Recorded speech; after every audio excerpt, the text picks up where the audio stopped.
हाँ जी दोस्तों, आज हम जो है बात करेंगे, बहुत दिन के बाद वैसे मैं आया हूँ, बात करेंगे ज़रा KFC की जॉब के बारे में।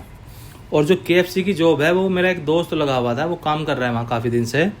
उसने मुझे बताया कल कि वो उसका जो कॉन्ट्रैक्ट था वो लगभग 1 महीने के आसपास था, कि 1 महीना आपको यहाँ पे काम करना है, उसके बाद दूसरी जगह पे ट्रांसफ़र कर देंगे। उन्होंने 15 दिन की सैलरी होल्ड कर दी है और उसे वहाँ पे मैनेजर ने जो उस पर काम करवाया है 1 महीने के बाद, उसके बाद दूसरी जगह शिफ्ट कर दिया है। और दूसरी जगह उसे काम करने में दिक्कत आ रही है बहुत ज़्यादा। और उसे जो KFC में लगवाया था वो एक एजेंट ने लगवाया था पैसे लेकर। तो उस बात से लग ऐसा रहा है कि जैसे कि ये लोग एजेंट भी पैसे ले रहे हैं, साथ में मैनेजर को भी दे रहे हैं, और उसके बाद वो काम इतना ज़्यादा ले रहे हैं, 15 दिन की सैलरी होल्ड कर रहे हैं। तो 30-40 हज़ार रुपये के आसपास वो होल्ड कर दिया उन्होंने, और जिससे कि आदमी काम ज़्यादा करने के बाद में वहाँ से काम छोड़कर निकल जाए। तो मेरा कहने का मतलब ये है कि अपने एजेंट से बात करो, KFC वगैरह में जॉब नहीं करनी है। जहाँ तक मुझे उम्मीद है कि सबसे जो अच्छी जो जॉब है वो है फूड फैक्ट्री की। फूड फैक्ट्री में आपको सैलरी टाइम पे दे रहे हैं, खाना पीना भी है, और उनका रहने का भी सिस्टम जो है सही चल रहा है।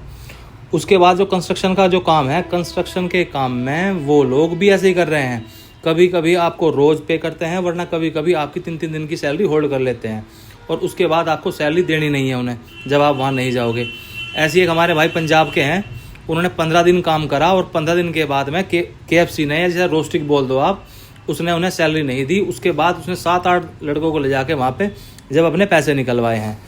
क्योंकि भाई पूरे रशिया में जितनी भी जॉब हैं सब पे होल्ड रशिया वालों को नहीं है, सारे बाहर के लोग हैं जितने भी टोटल हैं, वो चाहे उज़्बेकिस्तान के हों चाहे कजाकिस्तान के हों।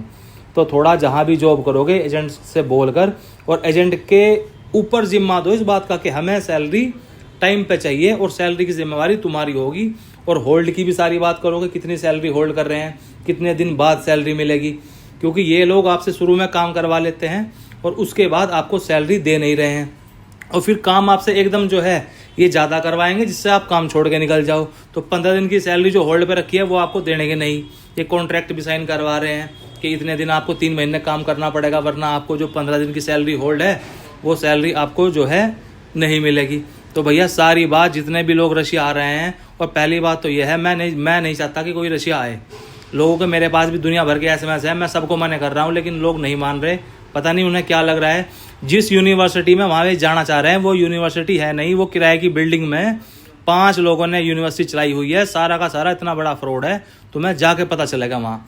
वो जो मैडम तुम्हें लैंग्वेज सिखा रही है वो एक 17-18 साल की है लड़की, जो कि इंग्लिश से बोल के आपको रशियन में ट्रांसलेट कर रही है। तुम्हारा पागल बना रहे हैं, लैंग्वेज तुम्हें आनी नहीं है। और यूनिवर्सिटी तुम जाके तुम्हें पता चल जाएगा कितनी बड़ी यूनिवर्सिटी है। किराए की बिल्डिंग है, 5 लोग बैठे हुए हैं, और सारा का सारा फर्जीवाड़ा है। बस उन्होंने भीड़ इकट्ठी कर ली है, सुविधाएं कुछ नहीं है। हफ्ते में 2 क्लास हैं, 1 साल के बाद।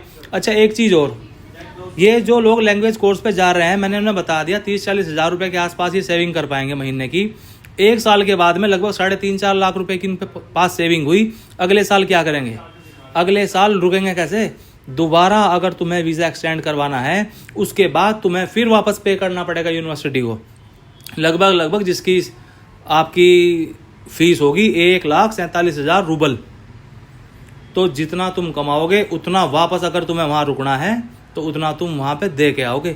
इससे अच्छा यूरोप की कोई भी कंट्री पकड़ लो। मैं किसी को नहीं कहना चाहता कि रशिया जाओ, लेकिन उसके बावजूद भी लोग जो है मुझे कॉल कर रहे हैं, मैसेज कर रहे हैं, भैया हमें जाना है, आ जाओ। मैं तो खुले कह रहा हूँ, 2,70,000, 2, 3, 3.5 से सब रेट चल रहे हैं, जा रहे हैं। और जो परेशानियों को जो सामना करना पड़ेगा वो तुम्हें वहाँ जाके पता चलेगा इस चीज़ का। जब तुम्हें नहीं किसी की सुननी तो आ जाओ। 1 साल के बाद जो तुम्हारी सेविंग होगी वो वापस यूनिवर्सिटी फ़ीस के रूप में ले गए, और तुम जो है बिल्कुल खाली हाथ अपने देश वापस आओगे। हालत ऐसी होगी, और जो समस्या हैं वो तुम्हें जाके पता चलेगा। एक लड़का गुजरात का 3 महीने बाद घर गया है, और 3 महीने के बाद घर गया है और खाली हाथ गया है। 3 महीने उसने अलग अलग जगह पे काम करा। इंडियन स्टोर वाले अपने इंडियनों को 15-15, 20-20 दिन की सैलरी होल्ड करके रख रहे हैं, और जब वो काम छोड़ चले जाते हैं तो उनकी सैलरी कोई नहीं देता। तो भाई पूरे रशिया में यही हालात है। और रशिया में नहीं है, ये जितनी यूरोपियन कंट्री है ना उसमें केवल रशिया में है ये, और कहीं नहीं है, बाकी सब जगह ठीक है। तो इससे अच्छा जब 3 लाख रुपए यहाँ तुम खर्च कर रहे हो, इससे अच्छा जर्मनी, जहाँ भी तुम्हें जाना है यूरोप में, वहाँ निकल जाओ, 6-7 लाख रुपए में कहीं भी चले जाओगे।